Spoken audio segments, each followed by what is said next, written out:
A'udzu billahi minasyaitonir rajim. Bismillahirrahmanirrahim. Ya ayyuhar rasul la yahzunka alladhina yusari'una fil kufri minal ladzina qalu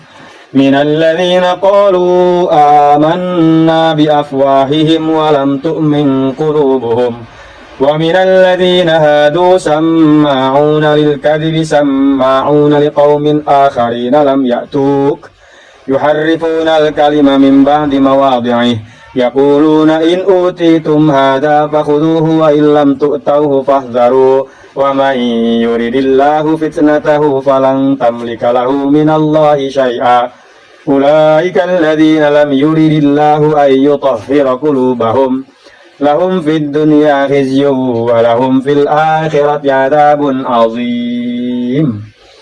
Setelah Allah nyata menjelaskan tentang hukum pidana teh anu maling, yang merampok gitu ya. Allah ngajelaskeun bahwa Allah lah yang memiliki kerajaan langit dan bumi beserta isi-isina, sehingga berhak Allah untuk melakukan pengampunan kepada siapapun yang Allah kehendaki, jeung nyiksa kepada siapapun anu Allah kehendaki. Terus Allah nyaritakeun perihal orang-orang munafik, orang-orang Yahudi. Ieu teh sebab nuzulna, sebab turun ayat ya ayyuhar rasul. Loba di antarana disebutkan dalam hadis riwayat Imam Ahmad, Abu Daud, Ibnu Abbas. Ini menyangkut sekelompok Yahudi pada masa jahiliyah. Sekelompok tersebut tasya bae. Di Madinah itu kan ada Yahudi Bani Quraizoh, ada Yahudi Bani Nadir. Ada suku Arab asli Aus jeung Khazraj. Eta perang baik. Pasaya terus. Khazraj minta bantuan kepada Quraizoh karena sama-sama boga musuh sama pan. Musuh dari musuhmu adalah temanmu, tak gitu tah. Aus pasaya jeung Khazraj minta bantuan ke Quraizoh. Quraizoh pun minta Nadir. Bani Nadir minta bantuan ke suku Khazraj. Anu masing-masing saling bertikai, sehingga ya peribahasa gitu, musuh dari musuhmu adalah temanmu. Jadi bawa tuh, sama-sama Yahudi, tapi pasti apa ya? Suatu saat ngadakan perjanjian antara Yahudi Quraizoh jeung Nadir. Alah ya, Bani Nadir mun teu salah tanah alah teh. Diadakanlah perjanjian bahwa terjadi pembunuhan, kesepakatan ya bahwa bila mana terjadi pembunuhan, apabila si korban adalah dari golongan Yahudi yang kalah, si korban dari golongan Yahudi yang kalah, dan si pembunuh dari golongan Yahudi yang menang perang, maka wajib membayar diat 50 ekor onta. Tapi kalau sebaliknya, si korban adalah golongan Yahudi yang menang perang, si pembunuh adalah golongan Yahudi yang kalah perang, maka harus membayar diat 100 ekor onta. Nah, Yahudi yang kalah ini setuju, ya setuju. Ya iya, setuju. Bila mun nyana ta, aya golongan nyana tanu eleh teh membunuh golongan yang menang perang, maka diatnya 100. Tapi lamun aya golongan anu menang perang membunuh golongan yang kalah perang, eta diatna 50. Setuju tak? Disepakati. Terjadi benar. Terjadi benar pembunuhan dari orang yang kalah kepada orang yang menang, sehingga harus bayar 100 ekor unta diatna teh. Ieu nu eleh teh suku Yahudi yang kalah tidak mau bayar. Kumaha pan geus perjanjian baheula bahwa kalau yang dibunuh adalah dari golongan yang kalah, bayar diatnya 50. Kalau yang dibunuh dari golongan yang menang, maka diatnya 100. Jadi kalian harus bayar 100 ekor unta kepada kami, cek golongan memenang teh. Cek nu eleh tidak mau. Dulu kami sepakat karena kami eleh perang. Kalau sekarang kami tidak mau karena ini diskriminasi. Kami sama agama Yahudi, kami turunan sama, turunan dari Yahudi. Kenapa kok diatnya harus beda? Abong-abong kami eleh perang. Akhirnya pasea. Untuk beres ya, kudu kamana ya menentukan hukum. Akhirnya datanglah sepakat bahwa geus urang panggihan bae Rasulullah. Cek dua Yahudi ya, dua golongan Yahudi ini. Kita putuskan saja hukum ini laporkan kasus pembunuhan ini kepada Rasulullah, kepada Muhammad. Oke, kumaha cek Muhammad etalah anu dipake kesepakatan itu yang dijalankan. Jadi baheula Kangjeng Nabi itu ya memang sudah terkenal orang yang paling baik. Meskipun tujuan orang Yahudi kikituan teh ya lain benar-benar minta hukum ke Kangjeng Nabi lain. Dan setidaknya bahwa Nabi itu dipakai benar-benar untuk jalan keluar dari segala perselisihan lain hanya di dalam umat Islam, intern umat Islam, bahkan di luar umat Islam ya. Meskipun ya tujuan si non muslim teh macam Yahudi ya, itu bisa beda-beda. Tadi antaranya eta, yang menyebutkan latar belakang nate adalah perzinahan. Ada Yahudi yang berzina, lalu dihukum nate hanya dicoreng muka, jadi beungeutna dicoret-coret. Eta tandana adalah zina. Terus digebukan 100 kali. Zina muhson.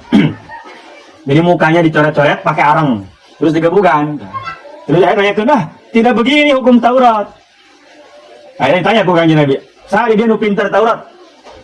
Ayat orang Yahudi pendetana Ibnu Surya ngaranna. Apa benar memang hukum Taurat perihal zina seperti ini? Cek Ibnu Surya, sebenarnya nama lain kieu Muhammad dina Taurat teh. Sebenarnya nama diranjam dina Taurat teh. Ngan, karena banyak yang melakukan perzinahan dari golongan-golongan orang-orang tinggi, orang-orang yang punya pengaruh dari golongan kami, sehingga kami tidak bisa melaksanakan hukum itu karena yang melakukan pejabat, misalkan lain orang terhormat, jadi tidak bisa kami melakukan itu.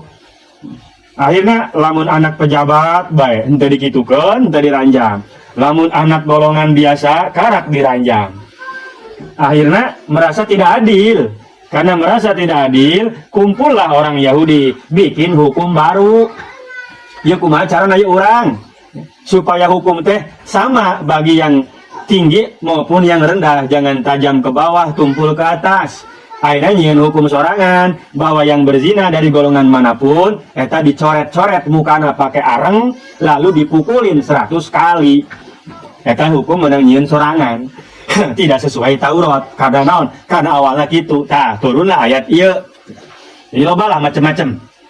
Perihal bukan satu ya, perihal asbab nuzul yang diriwayatkan tentang turunlah ayat ieu nganu leuwih sahih di antaranya eta masalah perzinahan.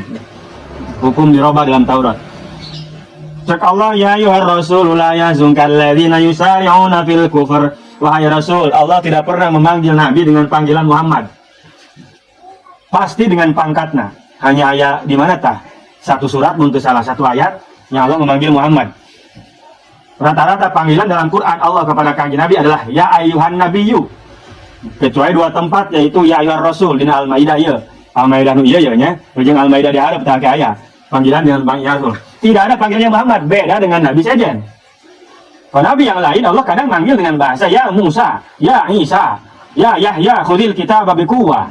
Ya Ibrahim, qala ya Nuhu, dengan namanya. Tapi kepada Kangjeng Nabi Muhammad Allah teu ngagolkeun ngaranna, tapi pangkatnya. Sebagai bukti wah betapa mulianya Kangjeng Rasul di hadapan Allah.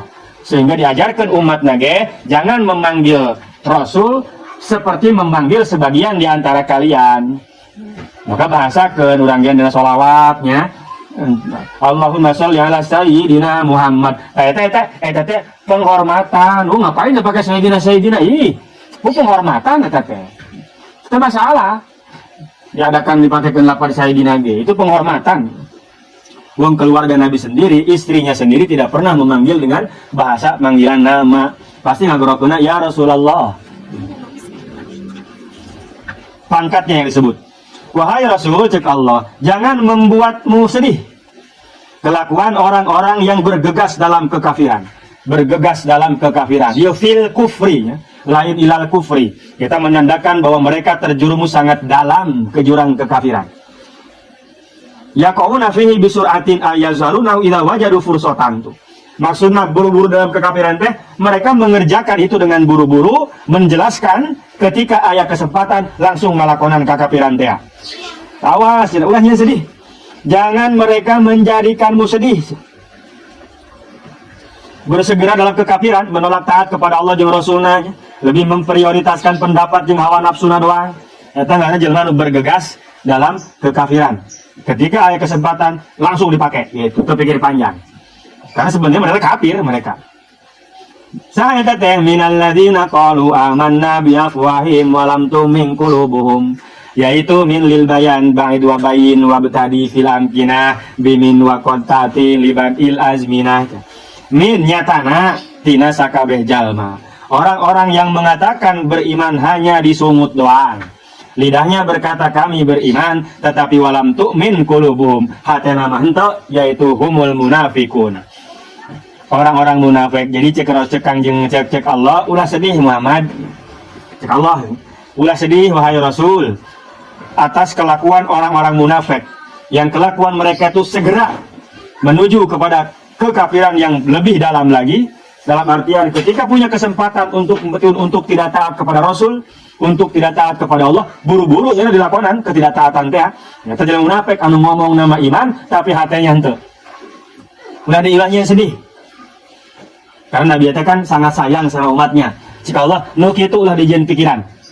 Jangan dipikirin, jangan dibikin sedih. Maksudnya ulah terlalu dipikiran teuing nu kos kitu. Ya ada sedih manusiawi lah. Nabi juga kan manusia, punya sifat sedih. Tapi maksudnya jangan berlarut-larut dalam kesedihan. Jangan membiarkan itu menguasai kamu. Jelema-jelema nu kos kitu enggeus kajen teu kudu dipikiran. Wallazi wa minal ladzina hadu, dan orang-orang yang beragama Yahudi, yaitu sama'ul kadhib, orang-orang yang gemar mendengarkan kebohongan. Iya kaum jelema-jelema non umum lah. Orang-orang awam dari golongan Yahudi yang senang mendengarkan kebohongan. Kebohongan non eta teh kebohongan yang diciptakan oleh pendeta-pendeta mereka. Ditarima. Nya ngadengikeun cek kiaina teh ye. Padahal diomongkeun ku kiaina teh eta bohong sebenarnya mah, tapi didengekeun bae. Didengekeun bae, bahkan sima qabulin, bukan sekedar mendengar tapi menerima, mematuhi tak salahnya didinya. Orang-orang Yahudi yang pintar, kesalahan mereka diantaranya menyembunyikan yang benar. Jelema anu bodona ngedenge bae karena anu salah. Jadi masing-masing boga kesalahan. Sama'una liqaumin akharina lam yatu, untuk mereka perdengarkan nanti kepada kaum-kaum yang lain dari golongan Yahudi. Wahum ahlu Khaybar, yaitu ahli Khaybar. Fihim muhsonani fakarihu rajmahumata. Di golongan Yahudi ieu terdapat dua orang yang zina muhson. Lalu mereka ingin diranjam, untuk dilaksanakan hukum ranjam, fakarihu embung berat entah naon tantara ima anak jelema terhormat, ongke ima anak jelema sugih, kayak orang mau liberan duit punya anak, macam-macam lah. Yang jelas tujuannya itu tidak beres. Faba'athu Quraizota, lalu mengutus salah seorang ahli Quraizoh, Yahudi Bani Quraizoh, untuk bertanya kepada Kangjeng Nabi perihal kumaha hukumanana orang yang berzina ini. Karena harusnya kan diranjam sesuai Taurat, tapi karena tidak mau, ya, karena satu dan lain hal, hukum eta geus nyimpan, lalu geus atuh tanyakeun bae ka Muhammad. Nah, datanglah ngutus seseorang untuk bertanya kepada Nabi, padahal bukan murni bertanya. Karena sebenarnya manggeus embung ieu nya ngalaksanakeun hukum sesuai Taurat. Yuharrifuna al-kalima min ba'di mawadi'i. Mereka merubah firman-firman Allah yang telah disebutkan dalam Taurat seperti ayat tentang rajam. Ayat sebenarnya eta. Ayat eta teh ayat. Min ba'di mawadi'i, setelah ditaruh ku Allah, di Allah dipernahkeun geus aya diganti. Tidak diindahkan oleh mereka. Yaquluna in utitum hadza fakhudhu wa illam tu'tahu fahdharu. Mereka ngomong kieu. Ka jelema teh, ka utusan teh ya, ka Yahudi, salah seorang Yahudi Bani Quraizoh ada diutus teh. Ya, cek pendeta Yahudi ya, cek orang Yahudi. Apabila in utitum hadza, kalau kamu diberi hukum ini, tanya saja sekarang kepada Muhammad. Tapi kieu nya, cek urang malah. Kalau kalian diberikan hukum sesuai dengan hukum yang sudah kalian robah, artinya teu kudu dirajam. Udah enggak perlu dirajam. Nah, mun diberi hukum gitu ku Kangjeng Nabi, fakhuduhu, cokot. Tapi wa illam tu'tahu, apabila kalian diberikan hukum yang tidak sesuai dengan keinginan kalian, sesuai kitab anu geus dirobah, lamun cek Rasul kieu, rajam cek Rasul. Tah rajam teh kan teu sesuai dengan hasil robahan teh. Fahdharu, maka jangan diterima. Waktu sarua jeung bohong tah mah. Ongkos sina nanyakeun ka Kangjeng Nabi, harus bagaimana nih hukumnya? Karena sebenarnya hukumnya kan harus rajam. Tapi karena satu dan lain hal, pada jelema gede, pada anak jelema terhormat, yang mereka enggan melaksanakan hukum tersebut, akhirnya minta keputusan kepada Kangjeng Nabi, ngutus orang kepada Kangjeng Nabi. Tapi si utusan diberi pesan, kalau Nabi menghukumi sesuai dengan kemauan kita, artinya tidak dirajam, terima keputusan itu. Tapi kalau Nabi memberi keputusan justru tidak sama dengan keinginan kita, seperti cek Nabi tia, rajam guys, ulah terima, atau saru aja bohong teman. Berarti kan bukan benar-benar ingin mencari keputusan dari Kangjeng Nabi teman. Itu mau mempermainkan saja, takos gitu dasar Yahudi. Fahdaru cina. Wa man yuridillah, maka cek Allah begitu geus dari pikiran. Dasar jelema geus teu beres teman. Wa man yuridillahu fitnatahu falan tamlika lahu minallahi syai'a. Orang yang Allah sudah kehendaki untuk sesat, falan tamlika lahu minallahi syai'a. Kamu tidak akan bisa ngapa-ngapain. Teu bisa. Cek Allah geus sesatnya nama geus pinarakaeun atuh geus mau dirobah ku urang mah. Maka tadi geus jangan sedih. Jangan terlalu larut dalam kesedihan menghadapi jelema-jelema nu kos gitu. Karena mungkin dia sudah ditentukan ku Allah ta bakal kitu geus we antepkeun. Ulaikal ladzina lam yuridillahu ayyutahhira qulubahum. Mereka lah gambaran orang-orang yang Allah kehendaki untuk tidak pernah suci hatinya dari dosa. Wah, jelema nu pastikeun ku Allah bakal neraka. Allah tidak menghendaki hati mereka bersih, kan pohara ya.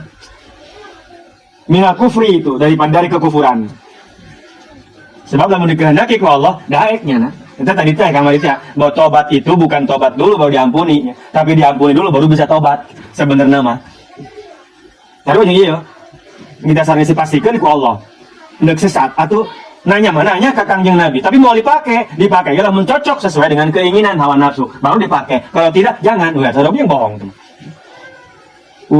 Lahum fid dunya khizyun wa lahum fil akhirati adzabun azim. Bagi mereka di dunia bakal dihinakeun. Bukti dihinakeun anak Yahudi hancur. Khaybar dikuasai ku Kangjeng Rasul. Sampai sekarang tidak ada lagi Yahudi di Madinah. Diusirnya nanggeus keluar dari Madinah. Dihinakeun. Walahum fil akhirati adzabun azim. Di akhirat atau komo di akhirat mah. Lebih pedih siksa dari Allah Subhanahu wa taala. Allah mere pesan supaya dakwah baik. Ketika nu diajak teu daekeun, jangan putus asa dan jangan bersedih. Antarana bisa jadi gitunya, karena bisa jadi orang itu memang orang yang sudah ditetapkan oleh Allah untuk sesat. Dan jangan didakwahan ke kurang. Jadi kalau sesat mah tuh menyedaek lah, tidak akan berpengaruh. Cuman masalahnya orang tanya bahwa eta teh geus dipastikan sesat apa henteu nya. Jadi kudu di tengah-tengah bae tetap ayana. Terlalu berharap dia ikut ya jangan. Terlalu tidak berharap ya jangan. Di tengah-tengah wae gitu supaya geus laksanakan bae dakwah. Urusan jelema ilu atau henteu, nurut atau tidak, itu murni adalah hidayah dari Allah. Orang geus full sekuat kemampuan orang tapi jatuh dek bae itu kajian guys. Berarti memang meureun gitu ku Allah geus ditetapkan dia akan sesat. Supaya tetap di tengah bae jangan terlalu kanan, jangan terlalu kiri gitu. Perihal masalah kos gitu. Sama'una lil kadzib wallahu a'lam bishawab. Udah